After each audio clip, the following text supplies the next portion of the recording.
SSKM এর ছবি দেখাবো। এসএসকেএম এ আজ নবান্নে যাওয়ার পথে মুখ্যমন্ত্রী মমতা বন্দ্যোপাধ্যায় চলে যান এসএসকেএম এ। কেননা সেখানে মা ক্যান্টিন তিনি ঘুরে দেখেন।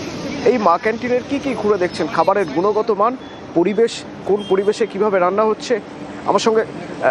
আমার সঙ্গে আবির থাকবেন। আবিরের থেকে আরো বিস্তারিত জানবো। মা ক্যান্টিন রাজ্য সরকারের একটি প্রকল্প এবং যেখানে সুলভে খাবার পাওয়া সম্ভব। এই ক্যান্টিনে কিভাবে ক্যান্টিনে কাজ হচ্ছে, কি মেনু, কি খাওয়ানো হচ্ছে, কোন পরিবেশে কিভাবে খাওয়ানো হচ্ছে, সেই সব দেখার জন্যই সেখানে পৌঁছে যান মুখ্যমন্ত্রী মমতা বন্দ্যোপাধ্যায়। আপনাকে বড্ড অনেকক্ষণ ধরে বলা হচ্ছে।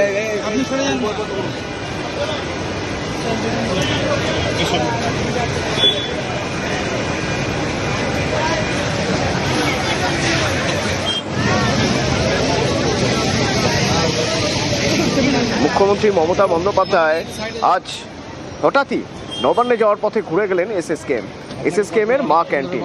সেই মা ক্যান্টিনে কিভাবে রাজ্য সরকারের প্রকল্প এই মা ক্যান্টিন, যাতে সুলভে রোগীর পরিবার আত্মীয়রা যারা রয়েছেন তাদের খাবারের ব্যবস্থা করা যায়, তার জন্য এই মা ক্যান্টিনে কিভাবে খাওয়ানো হচ্ছে, খাবারের গুণগত মান কেমন, এই সব কিছু দেখার জন্যই সেখানে মুখ্যমন্ত্রী মমতা বন্দ্যোপাধ্যায়। আপনাকে বড্ড অনেকক্ষণ ধরে বলা হচ্ছে।